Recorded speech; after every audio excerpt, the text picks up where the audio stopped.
ನಮಸ್ತೆ ಸ್ನೇಹಿತರೆ. ಶಿವನ ಧ್ಯಾನದ ಅನುಪಸ್ಥಿತಿಯಲ್ಲಿ ಒಡನಾಟಕ್ಕಾಗಿ ಹಂಬಲಿಸುತ್ತಾ ಪಾರ್ವತಿ ಸ್ನಾನ ಮಾಡುವಾಗ ಅರಿಶಿನ ಪೇಸ್ಟ್ನಿಂದ ಮಗನನ್ನು ಸೃಷ್ಟಿಸಿದಳು. ಅವಳು ತನ್ನ ಕೈಗಳಿಂದಲೇ ಆ ವಿಗ್ರಹವನ್ನು ರೂಪಿಸಿದಳು, ಅವನಿಗೆ ಜೀವ ತುಂಬಿದಳು ಮತ್ತು ಅವನಿಗೆ ಗಣೇಶ ಎಂದು ಹೆಸರಿಸಿದಳು. ಪಾರ್ವತಿ ಸ್ನಾನಕ್ಕೆ ಹೋದಾಗ ತನ್ನ ಹೊಸ ಮಗನಿಗೆ ತನ್ನ ಕೋಣೆಯ ಪ್ರವೇಶ ದ್ವಾರವನ್ನು ಕಾಯುವಂತೆ ಮತ್ತು ಯಾರನ್ನೂ ಒಳಗೆ ಬಿಡದಂತೆ ಸೂಚಿಸಿದಳು. ಶೀಘ್ರದಲ್ಲೇ ಶಿವನು ಧ್ಯಾನದಿಂದ ಹಿಂತಿರುಗಿ ಒಳಗೆ ಹೋಗಲು ಬಯಸಿದನು, ಆದರೆ ಶಿವ ಯಾರೆಂದು ತಿಳಿಯದ ಹುಡುಗನು ಕಾವಲು ಕಾಯುತ್ತಾ ನಿಂತು ಅವನಿಗೆ ಪ್ರವೇಶವನ್ನು ನಿರಾಕರಿಸಿದನು. ಕೋಪಗೊಂಡ ಶಿವ ಮತ್ತು ಅವನ ಗಣಗಳು ಮಗುವನ್ನು ಮನವೊಲಿಸಲು ಪ್ರಯತ್ನಿಸಿದರು, ಆದರೆ ಗಣೇಶನು ದೃಢವಾಗಿ ನಿಂತನು. ಘರ್ಷಣೆಯು ಉಲ್ಬಣಗೊಂಡು ಕೋಪದ ಭರದಲ್ಲಿ ಶಿವನು ಗಣೇಶನ ತಲೆಯನ್ನು ಕತ್ತರಿಸಿದನು. ಏನಾಯಿತು ಎಂದು ಪಾರ್ವತಿ ನೋಡಿದಾಗ ಅವಳಿಗೆ ಸಮಾಧಾನವಾಗಲಿಲ್ಲ. ಅವಳನ್ನು ಸಮಾಧಾನಪಡಿಸಲು ಶಿವನು ಗಣೇಶನನ್ನು ಮತ್ತೆ ಜೀವಂತಗೊಳಿಸುವುದಾಗಿ ಭರವಸೆ ನೀಡಿದನು. ಉತ್ತರಕ್ಕೆ ಮುಖ ಮಾಡಿ ಕಂಡ ಮೊದಲ ಜೀವಿಯ ತಲೆಯನ್ನು ತರುವಂತೆ ಅವನು ತನ್ನ ಅನುಯಾಯಿಗಳಿಗೆ ಸೂಚಿಸಿದನು. ಅವರು ಚಿಕ್ಕ ಆನೆಯ ತಲೆಯೊಂದಿಗೆ ಹಿಂತಿರುಗಿದರು. ಅದನ್ನು ಶಿವನು ಹುಡುಗನ ದೇಹದ ಮೇಲೆ ಇಟ್ಟನು. ಅವನಿಗೆ ಜೀವ ತುಂಬಿದ ಶಿವನು ಅವನನ್ನು ತನ್ನ ಸ್ವಂತ ಮಗನೆಂದು ಘೋಷಿಸಿದನು ಮತ್ತು ಅವನನ್ನು ಎಲ್ಲ ಗಣಗಳ ನಾಯಕನಾಗಿ ಮಾಡಿದನು. ಆದ್ದರಿಂದ ಗಣ ಈಶ ಅಥವಾ ಗಣೇಶ ಎಂಬ ಹೆಸರು ಬಂದಿತು. ಈ ಕಥೆಯು ಗಣೇಶನಿಗೆ ಆನೆಯ ತಲೆ ಏಕೆ ಇದೆ ಮತ್ತು ಅವನನ್ನು ಅಡೆತಡೆಗಳನ್ನು ನಿವಾರಿಸುವವನೆಂದು ಏಕೆ ಪರಿಗಣಿಸಲಾಗುತ್ತದೆ ಎಂಬುದನ್ನು ವಿವರಿಸುತ್ತದೆ, ಏಕೆಂದರೆ ಅವನ ಸೃಷ್ಟಿಯಲ್ಲೂ ಅವನು ದೃಢತೆ, ಧೈರ್ಯ ಮತ್ತು ಧರ್ಮಕ್ಕೆ ನಿಷ್ಠೆಯನ್ನು ಪ್ರದರ್ಶಿಸಿದನು. ಕುಬೇರನು ಒಮ್ಮೆ ಶಿವ ಮತ್ತು ಪಾರ್ವತಿಯನ್ನು ತನ್ನ ಸಂಪತ್ತನ್ನು ಪ್ರದರ್ಶಿಸಲು ಹಬ್ಬಕ್ಕೆ ಆಹ್ವಾನಿಸಿದನು. ಶಿವನು ಆಹ್ವಾನವನ್ನು ನಿರಾಕರಿಸಿದನು ಮತ್ತು ಬದಲಿಗೆ ಚಿಕ್ಕ ಗಣೇಶನನ್ನು ಕಳುಹಿಸಿದನು. ತನ್ನ ತಣಿಸಲಾಗದ ಹಸಿವಿನಿಂದ ಗಣೇಶನು ಬಡಿಸಿದ ಎಲ್ಲವನ್ನೂ ನುಂಗಲು ಪ್ರಾರಂಭಿಸಿದನು. ಶೀಘ್ರದಲ್ಲೇ ಅವನು ಕುಬೇರನ ಅರಮನೆಯಲ್ಲಿದ್ದ ಎಲ್ಲ ಆಹಾರವನ್ನು ತಿಂದುಬಿಟ್ಟನು. ಇನ್ನೂ ಹಸಿದಿದ್ದ ಅವನು ಕುಬೇರನನ್ನೇ ತಿನ್ನುವುದಾಗಿ ಬೆದರಿಕೆ ಹಾಕಿದನು. ಭಯಭೀತನಾದ ಕುಬೇರನು ಸಹಾಯಕ್ಕಾಗಿ ಶಿವನ ಬಳಿಗೆ ಧಾವಿಸಿದನು. ಶಿವನು ಕುಬೇರನಿಗೆ ವಿನಮ್ರತೆ ಮತ್ತು ಭಕ್ತಿಯಿಂದ ಗಣೇಶನಿಗೆ ಒಂದು ಇಡೀ ಅಕ್ಕಿಯನ್ನು ಅರ್ಪಿಸಲು ಸಲಹೆ ನೀಡಿದನು. ಕುಬೇರನು ಹಾಗೆ ಮಾಡಿದಾಗ ಗಣೇಶನ ಹಸಿವು ತಕ್ಷಣವೇ ತಣಿಸಿತು. ಈ ವ್ರತಕಥೆಯು ಭೌತಿಕ ಸಂಪತ್ತಿನ ಮೇಲಿನ ಹೆಮ್ಮೆಯ ನಿರರ್ಥಕತೆಯನ್ನು ಮತ್ತು ಭಕ್ತಿ ಮತ್ತು ನಮ್ರತೆಯ ಶ್ರೇಷ್ಠತೆಯನ್ನು ಎತ್ತಿ ತೋರಿಸುತ್ತದೆ. ಗಣೇಶ ಚತುರ್ಥಿಯ ಸಮಯದಲ್ಲಿ ಗಣೇಶನಿಗೆ ಅಕ್ಕಿ ನೈವೇದ್ಯವನ್ನು ಅರ್ಪಿಸಲು ಇದು ಒಂದು ಕಾರಣವಾಗಿದೆ. ಗಣೇಶನಿಗೆ ಸಂಬಂಧಿಸಿದ ಅತ್ಯಂತ ಪ್ರಸಿದ್ಧ ಕಥೆಗಳಲ್ಲಿ ಇದು ಒಂದು. ಭಾರತೀಯ ನಾಗರಿಕತೆಗೆ ಸಹಸ್ರಾರು ವರ್ಷಗಳಿಂದ ಮಾರ್ಗದರ್ಶನ ನೀಡಿದ ಮಹಾಕಾವ್ಯ ಮಹಾಭಾರತದ ಬರಹಗಾರನ ಪಾತ್ರ. ವ್ಯಾಸ ಋಷಿಗಳು ತಾವು ಹೇಳಿದಂತೆ ಮಹಾಕಾವ್ಯವನ್ನು ಬರೆಯಲು ಯಾರನ್ನಾದರೂ ಹುಡುಕುತ್ತಾ ಸಹಾಯಕ್ಕಾಗಿ ಗಣೇಶನನ್ನು ಸಂಪರ್ಕಿಸಿದರು. ಗಣೇಶನು ಒಪ್ಪಿದನು, ಆದರೆ ಒಂದು ಷರತ್ತನ್ನು ಹಾಕಿದನು. ವ್ಯಾಸರು ವಿರಾಮವಿಲ್ಲದೆ ಕವಿತೆಯನ್ನು ಪಠಿಸಬೇಕು. ವ್ಯಾಸರು ತಮ್ಮದೇ ಆದ ಷರತ್ತನ್ನು ಹಾಕಿದರು.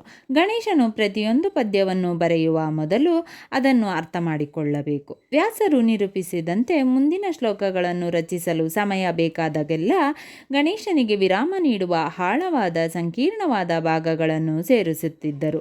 ಇದು ವ್ಯಾಸರಿಗೆ ಮುಂದುವರಿಯಲು ಸಮಯ ನೀಡಿತು. ಸಹಯೋಗವು ಮಹಾಭಾರತದ ಸೃಷ್ಟಿಗೆ ಕಾರಣವಾಯಿತು. ಈ ವ್ರತಕಥೆಯು ಗಣೇಶನ ಜ್ಞಾನ, ಸಾಹಿತ್ಯ ಮತ್ತು ಕಲಿಕೆಯೊಂದಿಗಿನ ಸಂಬಂಧವನ್ನು ವಿವರಿಸುತ್ತದೆ. ಅದಕ್ಕಾಗಿಯೇ ವಿದ್ಯಾರ್ಥಿಗಳು ಮತ್ತು ವಿದ್ವಾಂಸರು ಗಣೇಶ ಚತುರ್ಥಿಯ ಸಮಯದಲ್ಲಿ ಆತನ ಆಶೀರ್ವಾದವನ್ನು ಪಡೆಯುತ್ತಾರೆ. ವ್ರತಕಥೆಯು ಮಹಾಭಾರತದ ಕಥೆಯಾದ ಸ್ಯಮಂತಕ ರತ್ನದೊಂದಿಗೆ ಮುಂದುವರಿಯುತ್ತದೆ. ಸತ್ರಜಿತ್ ಎಂಬ ಕುಲೀನನು ಆ ರತ್ನವನ್ನು ಹೊಂದಿದ್ದನು. ಅದು ಅಪಾರ ಸಂಪತ್ತು ಮತ್ತು ಸಮೃದ್ಧಿಯನ್ನು ತರುತ್ತದೆ ಎಂದು ಹೇಳಲಾಗುತ್ತದೆ. ಆದಾಗ್ಯೂ ಅವನ ಸಹೋದರ ಪ್ರಸೇನನು ಆ ರತ್ನವನ್ನು ಧರಿಸಿ ಬೇಟೆಯಾಡಲು ಹೋದಾಗ ಅವನು ಸಿಂಹದಿಂದ ಕೊಲ್ಲಲ್ಪಟ್ಟನು. ನಂತರ ಆ ರತ್ನವನ್ನು ಕರಡಿ ರಾಜ ಜಾಂಬವಂತನು ತೆಗೆದುಕೊಂಡನು. ಜನರು ಪ್ರಸೇನನು ಆಭರಣವಿಲ್ಲದೆ ಸತ್ತಿರುವುದನ್ನು ನೋಡಿದಾಗ ಅವರು ಕೃಷ್ಣನನ್ನು ಕಳ್ಳತನ ಮಾಡಿದ್ದಾನೆ ಬಂದಿದ್ದಾನೆಂದು ಶಂಕಿಸಿದರು. ತನ್ನ ಹೆಸರನ್ನು ತೆರವುಗೊಳಿಸಲು ಕೃಷ್ಣನು ಆಭರಣಗಳನ್ನು ಹುಡುಕಲು ಹೋದನು.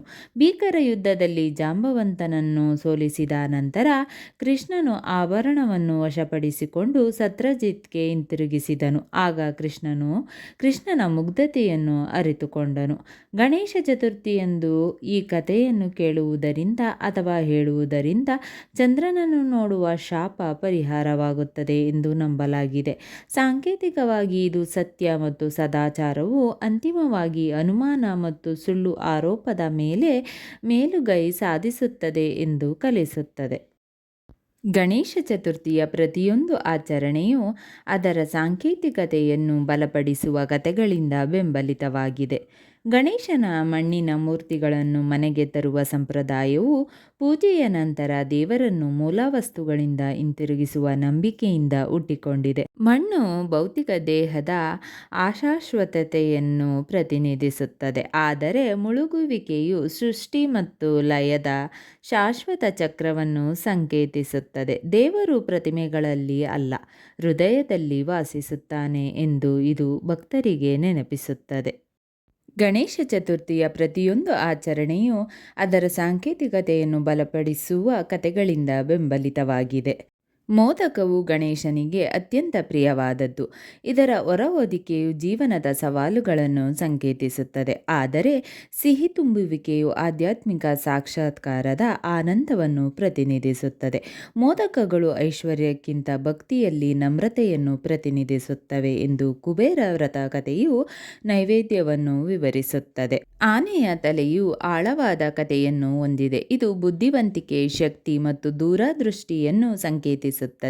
ಕೆಲವು ಕಡಿಮೆ ಪ್ರಸಿದ್ಧ ವ್ರತಕಥೆಗಳಲ್ಲಿ ನೀರು ಮತ್ತು ಫಲವತ್ತತೆಯೊಂದಿಗೆ ಆನೆಯ ಸಂಬಂಧವು ಗಣೇಶನನ್ನು ಸಮೃದ್ಧಿ ಮತ್ತು ಸಮೃದ್ಧಿಗೆ ಸಂಪರ್ಕಿಸುತ್ತದೆ. ಚತುರ್ಥಿಯಿಂದ ಅನಂತ ಚತುರ್ದಶಿಯವರೆಗಿನ ಗಣೇಶ ಚತುರ್ಥಿಯ 10 ದಿನಗಳು ದೈವಿಕ ಸಾನ್ನಿಧ್ಯವನ್ನು ಆಹ್ವಾನಿಸುವುದರಿಂದ ಹಿಡಿದು ಅನಂತತೆಯೊಂದಿಗೆ ವಿಲೀನಗೊಳ್ಳುವವರೆಗಿನ ಕ್ರಮೇಣ ಪ್ರಯಾಣವನ್ನು ಸಂಕೇತಿಸುತ್ತವೆ. ಹೆಮ್ಮೆ, ದುರಾಸೆ ಮತ್ತು ದುರಹಂಕಾರದ ಮೇಲೆ ಗಣೇಶನ ವಿಜಯಗಳ ಕಥೆಗಳು ಈ ಆಧ್ಯಾತ್ಮಿಕ ಪ್ರಗತಿಯನ್ನು ಬಲಪಡಿಸುತ್ತವೆ. ಗಣೇಶ ಚತುರ್ಥಿಯಲ್ಲಿ ವ್ರತಕಥೆಗಳು ನಿಮ್ಮ ಭಕ್ತಿಗೆ ಮಾರ್ಗದರ್ಶನ ನೀಡಲಿ. ನೀವು ಆಚರಣೆಗಳನ್ನು ಮಾಡುವಾಗ ಅವುಗಳು ಹೊಂದಿರುವ ಅಕಾಲಿಕ ಬುದ್ಧಿವಂತಿಕೆಯನ್ನು ನೆನಪಿಸಿಕೊಳ್ಳಿ. ನಮ್ರತೆ, ತಾಳ್ಮೆ ಮತ್ತು ನಂಬಿಕೆ. ಈ ಕಥೆಗಳನ್ನು ನಿಮ್ಮ ಕುಟುಂಬದೊಂದಿಗೆ ಹಂಚಿಕೊಳ್ಳಿ. ಅವುಗಳ ಅರ್ಥವನ್ನು ಧ್ಯಾನಿಸಿ ಮತ್ತು ಗಣೇಶನು ನಿಮ್ಮ ಮನೆಗೆ ಶಾಂತಿ, ಸಮೃದ್ಧಿ ಮತ್ತು ಸಂತೋಷವನ್ನು ನೀಡಲಿ.